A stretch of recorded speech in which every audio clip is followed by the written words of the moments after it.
We are less than 48 hours away from SEC football being back on our television screens. And in the conference, it's another separation Saturday between contenders and pretenders out in Norman, out in Nashville, out in Baton Rouge. There's chaos occurring potentially in Vietnam. We have upsets galore and potential head coach openings. So before week 9 gets underway, let's do our tier rankings here at SEC Unfiltered. Welcome on into the show. It's Cole Thompson. Like the video, hit the ring notification, and of course, subscribe to the channel because we're so close to 30,000 subs, and we couldn't do it without you. Download the podcast version of the show wherever you get your podcast listening systems. Follow us on the socials, link in the description, and check out all of our great work found at secunfiltered.com. And as always, we're proudly brought to you by our friends over at FANDUEL. Go visit FANDUEL.com/SECU right now. Place down a $5 bet. When you do that, if you win it, you're going to get $250 in bonus bets, and it could be on anything from win totals to prop bets to Heisman odds, whatever you want. FanDuel.com/SECU's got you covered. Sign up today for $250 in bonus bets. As per usual, we'll start from the bottom tier and work our way up. This is a tier ranking. This is not a power ranking. So just because I have you in one tier does not mean I think that you're that much better than the tier above you or below you.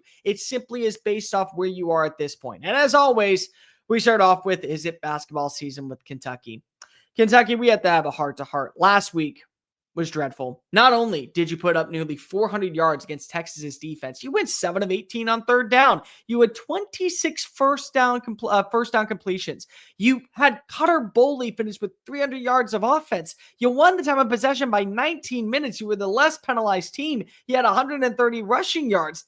And you still lost the football game in overtime. If that is not the ultimate sign that change needs to come to Lexington, I don't know what does. And at this point, it's getting harder to feel worse for you, Mark Stoops, because you have opportunities to win games, and you constantly dribble down your leg back-to-back years. This used to be a program of pride, and now it's one of just a factory of sadness, and a lot of people just looking towards Mark Pope to hopefully save the day. New category, Agent of Chaos. This is basically, we know our season's over in terms of going to the college football playoff, but we sure as hell want to go ahead and ruin someone else's day and potentially make it into the postseason picture. We got 4 teams making their debut here. Number 1, Arkansas.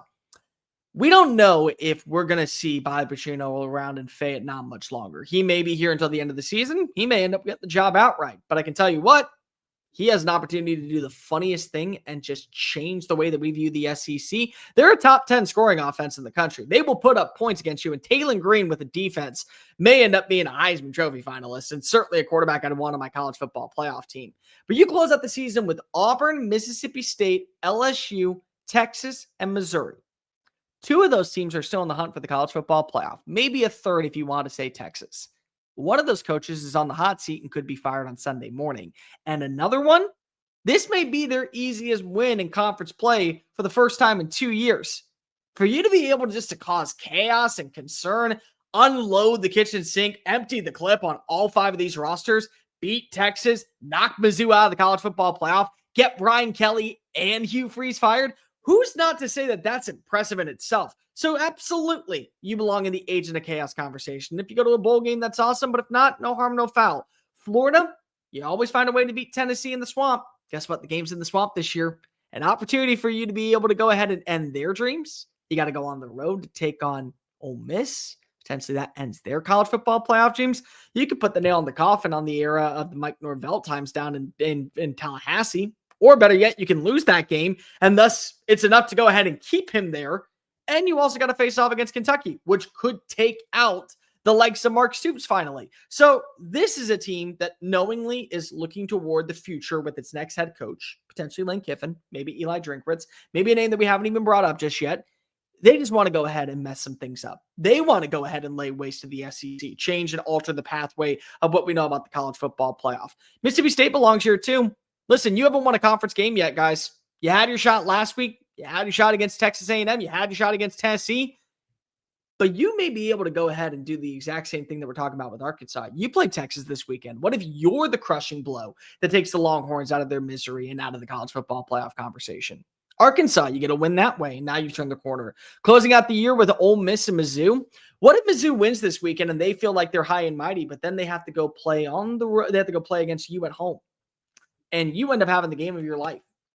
And that takes them at 9-3. Or better yet, the Egg Bowl rolls around and it's a Friday night and we're talking about, hey, listen, Lane Kiffin, he's probably going to go to the playoff and not go to Florida. Okay, bet. You win that game. He probably is hightailing it on over to Gainesville to begin with. Your offense is consistent enough to have at least some bit of a spark. And defensively, you have turned the corner enough to where you're not losing in blowout fashion. So you can be an agent of chaos. And South Carolina belongs in this category because you want to know what? We've got no Beamer coming around the corner. We're still in the middle of Cocktober. Just lay waste. You're going to spoil someone's season. You got Texas A&M on the road. You get Alabama this weekend for homecoming. You get Clemson. Maybe you're the nail in the coffin on the Dabo Swinney era, but there's a lot of optimism that maybe you just get one upset win. You get to 6-6, and then basically you have to entirely complete a revamped system for your team next offseason. You also get to play Ole Miss, so maybe you go ahead and upset them too. You got a quarterback in the North Stars that's going to keep you in every single game. But the more I look at South Carolina, at this point, it's all about just ruining playoff chances. That's what you want to do this week, and that's what you want to do every Saturday. Hey, you have a shot to go to Atlanta? No, you don't. Hey, you have a shot to host a playoff game? BS. We're not going to have that fun. So those are my agents of chaos. New category as well, the Pittsburgh Steelers. Now, what does that exactly mean? For those of you NFL aficionados, you know as well as I do that the Pittsburgh Steelers every single year have an elite defense. They show on up with TJ Watt and Alex Highsmith and good defensive back play. But they don't have a quarterback. They don't have an offensive identity. 10-7 is on the horizon, and the first round playoff exit is definitely in the works. And that is Auburn. That is Texas. That is LSU. Now, Auburn probably doesn't really fit this category because they're not in the college football playoff hunt anymore. They're looking for their first win in conference play, and they have to go to Fayette now to take on Bobby Petrino, who basically has gone ape shit and is just letting things fly. It's not a good recipe, but they have a defense that's kept them in every single game. They went down to the wire at Texas A&M. They at least made things interesting against Oklahoma, and if not for an Isaiah Satenga touchdown or a fumble that was scooped and scored, you maybe win that game. You kept your own against Georgia. Defensively, you're there. You went to double overtime with Missouri last week because your defense was good enough to keep you in the game. They actually fit more so the epitome of what we know about the Pittsburgh Steelers being an underwhelming franchise because if they don't have an offensive spark. You have no offense. You have a play caller that is disastrously living in 2013. He has made no necessary adjustments, and your plan at quarterback is to turn to a guy who was at Stanford last year where they proceeded to go 2-10. That's back up to what you got with Jackson Arnold. At this point, if you have any offensive spark, you have a shot because your defense is so freaking good. But that's a tall, tall task. Jeremiah Cobb, Malcolm Simmons, Eric Singleton, finally a 100-yard performance game from Cam Coleman. That should make you feel pretty good if you're an Auburn fan, and it doesn't. Because if you just know that right now with the quarterback situation and the play calling, you're going to find a way to screw things up for yourself. So that's basically where you have them in the Pittsburgh conversation. Now, for the other two teams, there are realistic expectations to go to the playoff. Some of us had Texas winning the national title. Many of us believe that LSU was going to be potentially down in South Beach this year. And neither of those things are going to happen. They simply aren't. But their defenses are good enough to keep them in every single game. Texas gave up over 400 yards to Kentucky last week. And because if they only allowed 13 points, they won a football game. I want you to let that sink in for a minute. They took a team that currently has 0 losses and only was allowing them to average about 60 yards a drive, if that. They got after Ohio State, and the final score was 14-7. They're in every single game because of their defense. Colin Simmons, Trey Moore, Anthony Hill, Mookie Taft, who's going to miss some time, which got in the cornerback position. Grayson Littleton has been awesome. They are the purest definition of a bowl of kicks for cereal purposes. It's good. Gets the job done. You want to eat it, but you know there's better cereal out there. There's better offensive play out there. You can't run the football. You rank in the bottom 70 of every single category. You're the highest ranking in terms of where you are offensively is third down efficiency, which is 73rd in the country. And Arch Manning is just not getting the job done. It's embarrassing. It's a little underwhelming. And at some point, Steve Sarkisian has to have a heart-to-heart conversation. Guys, I get that I was brought in here because I was a great offensive play caller. But Eli Drinkwitz made a change at play caller, and they've gotten 10-plus wins the last 2 years. We've made some changes for our defensive staff out at Vanderbilt, and we have an opportunity to go to the college football playoff. Sometimes change is not a bad thing. It's actually a very good thing. And it ends up leading you to a spot of where, hey, we could be in a hunt for a postseason conversation and back to having national title aspirations because if our defense is good enough to bail us out of trouble. And that's where you are offensively. And then LSU, the writing is on the wall that change is coming. Now, is that change with the very top of the snakehead of Brian Kelly? Or is that change more so just towards Joe Sloan being shown the door? And then you bring in a whole new offensive staff, you fix your offensive line, you go make sure that whoever is your starting quarterback next year is going to have protection and a solid run game. But again, you spent money defensively, and you're seeing the fruits of your labor actually live on up. Even after last week's game against Vanderbilt, do you guys know where LSU ranks as a defense in scoring? Number 9 in the country, right next to Iowa, right next to Northwestern, better than Miami, better than Utah. Again, that's a thing that we've never heard when it comes to a Brian Kelly-led team. And LSU also, when it comes to total yards, is still top 25. So everything that we saw last week was kind of an outlier for what we know about LSU defensively. They're a really good team that could be able to show on up against Texas A&M and keep them in the game. But you don't have an offense that's good enough to go ahead and probably win it, which is inevitably why you are the Pittsburgh Steelers. Next category, the imposter syndrome. This is a really interesting one because we got 3 teams. You think that you're a playoff roster. You think you're good enough to be in every single game. You think you have the pieces all ducked in a row to where you could be maybe in Atlanta. But also, you could end up just being an 8-4, disguising yourself as a 9-3 or even a 10-2. That's Tennessee, that's Oklahoma, and that's Ole Miss. For Tennessee, offensively, you're a top 5 scoring unit in college football. You also are giving up over 30 points per game. You also are giving up over 335 yards per game. Your secondary is very hit and miss, and the explosive plays are absolutely going off like fireworks on the 4th of July. That's where you are. But you have an offense that's so dynamic and can win with its ground game, featuring Deshaun Bishop and Star Thomas and Peyton Lewis, and a passing attack where if Joey Aguilar doesn't throw a turnover, he's got Braylon Staley 20 yards down the field and Mike Matthews working the intermediate part of the stage. And then you go to Chris Brazelin, who should be a Biletnikoff finalist opportunist. And then you also have a solid offensive line that's not giving up a lot of pressures. You ask yourself, well, fireworks are happening. But sometimes fireworks are a good thing, like on the 4th of July. And then fireworks are a bad thing, like when you're shooting your buddy with a Roman candle. And that's the defense right now. You're shooting yourself in the foot. You have been in every single game because your offense is putting up points, but you've also been in every single game because of your defense can't get a stop to save its life. Should have beaten Georgia. Fortunately, your defense gave up too many explosive plays in the second half. Should have never gone to overtime with Mississippi State. Unfortunately, your defense got 14 points, but they also gave up another 30-plus points. So regardless, that's where we are with Tennessee. There's enough to like about where they could be as a playoff team because their offense is always going to be swinging. Defensively, they're probably going to be sitting at home when the postseason picture comes around because they just don't have enough juice to go ahead and slow this thing down. As for Oklahoma, defensively, you're there, guys. I mean, there's not much more I can say about this unit. It's number 2 in the country in points allowed per game. They're only giving up 9.4 in total yards. They're number 1 in the country, allowing 213. The run defense has been exceptional. It's number 3 and number 1 in the SEC. They lead the country in sacks. They're number 1 in tackles for losses. Their defensive line is getting after people. I mean, they are basically turning into the purple people eaters of the Minnesota Vikings, and they are absolutely like. You ever seen the video of the dude and he has like that giant mouth and he eats like a bunch of people like that? Like that's Oklahoma's defensive line right now. They are feasting on bad quarterback play and the ability to mess you up. But the offense has still been a little underwhelming, and that is partially because John Mateer's injury, but it's also because you still are missing some spark. You can't run the football efficiently on any given Saturday. You finally turned the corner against South Carolina. Is that going to be the case against Ole Miss this weekend? What about when you take on Missouri? What about when you take on LSU? Can you run the football and give John Mateer a secondary punch? For John Mateer, as good as you've looked at times, you've also had horrendous performances. And I'm not even talking about the Red River Shootout. I'm talking about other games where it feels like you're supposed to take on over and you do just enough to go ahead and catch our attention. That'll be really interesting to see how you respond against Ole Miss this week.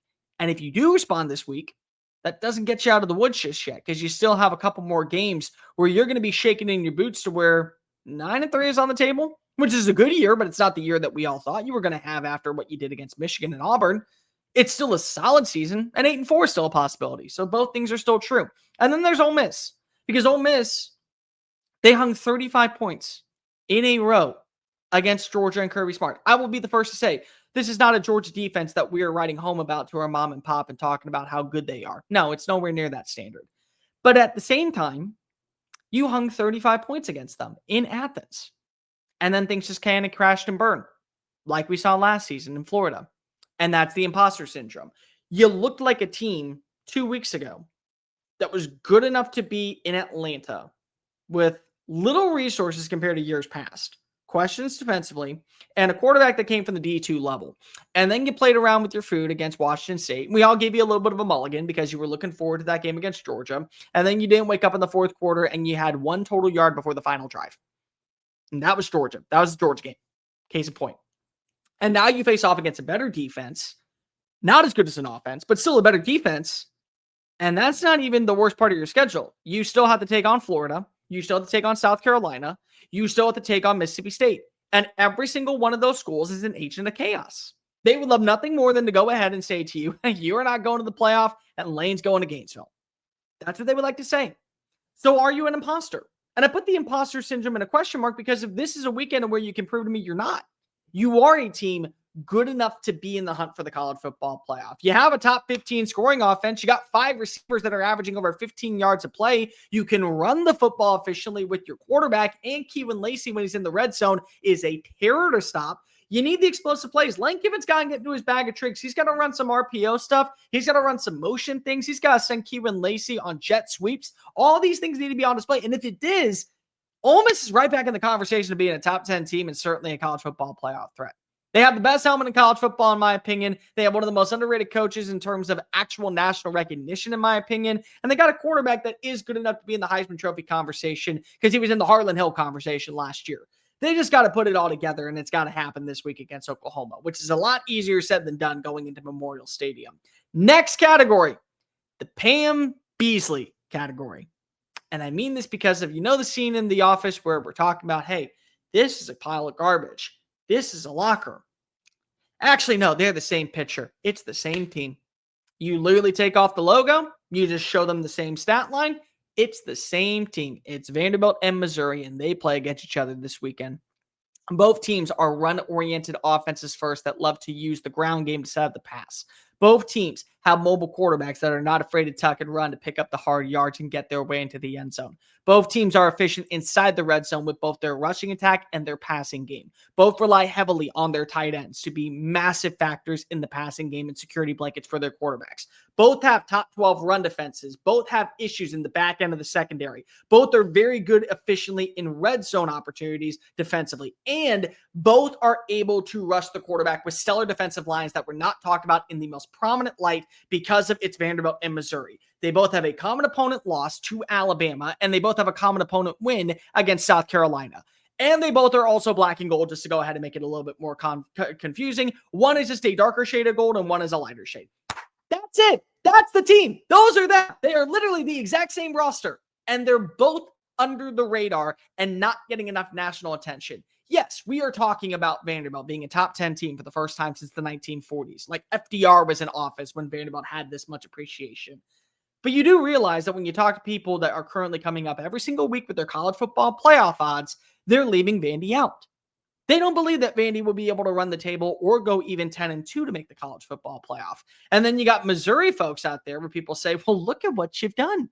Oh, well, you faced off against Auburn. Auburn's a bad team. They're not good. They stink. You went to double overtime with them in Jordan-Hare. Who have you played? Oh, you went up against Kansas, Louisiana, Central Arkansas in the purple band. Oh, you played Alabama and you lost a football game. That's what they're saying about Missouri right now. Not the fact that they have a running back that just 2 weeks ago was the talk of the SEC. Not the fact that they have one of the most underappreciated freshmen in Donovan O. Not the fact that they have a defense that is still top 30 and is one of the most dynamic pass rushing units in college football, headlined by Damon Wilson and Zion Young. Not the fact that they were able to go into an environment like Jordan-Hare Stadium, which if anybody from the outside the SEC knows, it is one of the more daunting places to play and do just enough to get a win. They don't talk about Mizzou that way because it's easy to look at Mizzou and say they're the same as Vanderbilt. And quite literally, because of the way the stat lines look, they are the same as Vanderbilt. Two underrated coaches that do not get enough national praise that will have the opportunity to impress on Saturday with College Game Day there, which, by the way, College Game Day needs to be in Nashville. I understand you want to go to Brookings, South Dakota, or somewhere in the Big 12. I get it. This is the first time since 2013. Shut up if you disagree with this. Both coaches have an opportunity to go ahead and make a statement. Only to probably come back down to reality in a week because people will say, oh, they'll still finish 9-3. The only difference is that now one is going 8-4. So those are again, they're the same picture. Usual suspects, no surprise here. It's Georgia. Do your job, handle business against literally everybody all the way up until you take on Georgia Tech. You're going to be 11-1 with one loss to Alabama. Unless you see Texas A&M stay undefeated, you will be playing against them in the SEC championship. Credit where credit's due. I'm sick and tired of seeing people talk negatively about Gunnar Stockton. It was bothering the crap out of me that people were not giving him enough respect. Countless weeks I saw, when are we going to turn to Ryan Puglisi? Countless weeks I saw many people say, oh, we don't believe in this team. They're stupid. They look awful. And lo and behold, last week, 5 touchdowns, 5 incompletions. The dude is what Georgia needed, and the dude is what Georgia's getting. I'm sorry. It's awesome to see. It's awesome to know that when you were one of the few who said, man, this kid has got something that I think just fits the Georgia culture, and he ends up hitting his stride, you're going to buy a lot of stock into. You're going to be a little boisterous about it. And last week, he was able to do that against Ole Miss. I took Ole Miss to win the football game, so I was stupid for doing that. But you know what? They lost the football game because they had a quarterback that was not afraid to tuck and run, not afraid to create second chance opportunities, and connected with his receivers on every single drive to put them in at least a position where they walked away with points. 8 straight drives, 8 straight scoring opportunities, 5 incompletions, 5 touchdowns. They got a quarterback. They know how to run the football efficiently. They got weapons that are able to make plays in space. As long as they do not find a way to mess it up against Florida, against Georgia Tech, against whoever else is on their schedule, they are going to be in the college football playoff. And they're a usual suspect. And our last category, playoffs. Try national championship. You got 2, Texas A&M and Alabama. Let's start off with Texas A&M first. They have an opportunity to go undefeated this season. They really do. They win this weekend against LSU, which would be a first since 1994. They can follow in the footsteps of the 1994 team. That team went undefeated. The only reason why they did not win the national championship is they had a tie next to their name with SMU. They could do it. They're built to do it. They have an offense that's good enough to win in rock fights. They have an offense that's good enough to win in shootouts. They have a defense that's getting better. Cassius Howell is basically turning into Jason Voorhees before our eyes. And with Halloween right around the corner, he basically is putting on the hockey mask and saying to every quarterback, I'm going to turn you into a victim at Camp Crystal Lake. That's kind of the case, and he's doing it efficiently, and they're getting better when it comes to the linebacker play. The secondary has stepped on up. You allowed a lot of explosive plays last week against Arkansas, but you also got to Taylon Green 5 times, and you had 8 tackles for losses. So there's a good and a bad with the A&M's defense, but it is good enough to win in rock fights when it need to.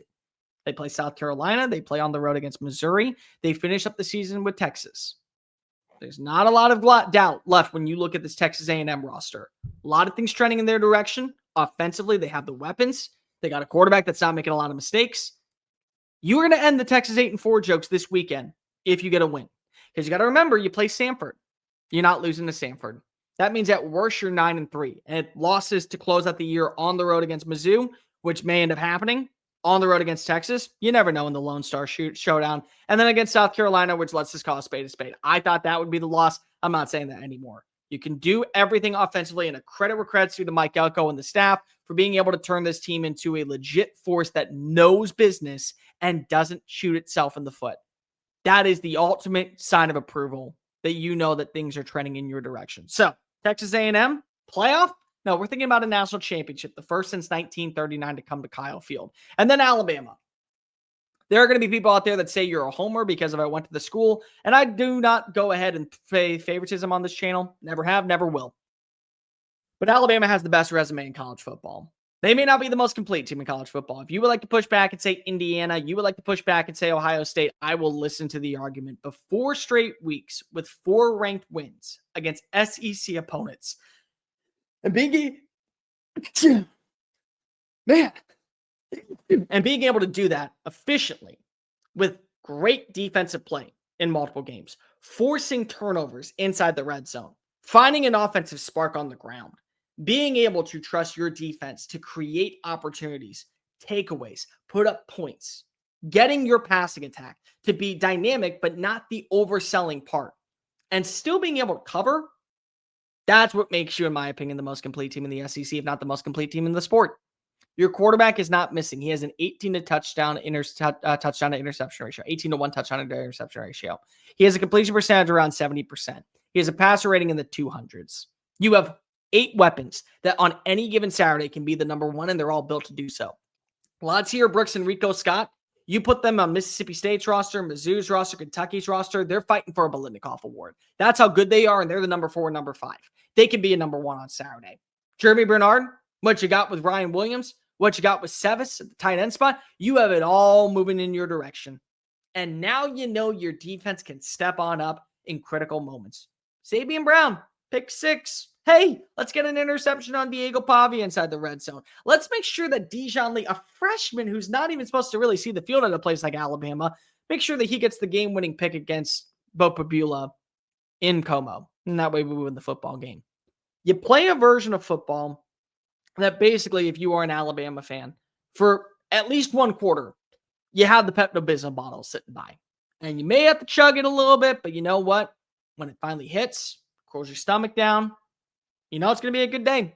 And that's Alabama football. Playoff, they don't find a way to lose to LSU. They don't find a way to lose to South Carolina. That's happening in 2025.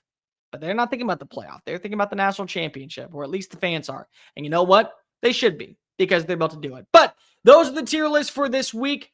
Playoffs, tri-national championship, the usual suspects. They're the same picture. Imposter syndrome, the Pittsburgh Steelers, the agent of chaos, and is it basketball season? Love to know your thoughts in the comment section down below. Who fits where? Who is right? Who is wrong in our tier rankings for week number 9 of the college football season? Before we get on out of here, if you disagree with my playoff rankings or my tier rankings, why don't you go on over to FANDUEL.com/SECU and go place some money down on win totals. Maybe it's on Texas to go 10-2. Maybe it's on Arkansas to go 5-0 and Bobby Petrino is named the next head coach. You can actually place your odds over there right now. Make that bet, win that bet. You're going to get $250 in bonus bets simply by playing it over at FanDuel.com. From same-day parlays to prop bets to anything that tickles your fancy. Plus, with the NHL season in full swing, the NBA season back, the World Series this weekend going across the border, now is the time to play. Do so at FanDuel.com/SECU. We'll be back next week for another tier ranking. We'll be back this weekend to break down everything that we see in week 9 because we have a separation Saturday upon us. I'm Cole Thompson. Until next time, folks. Peace.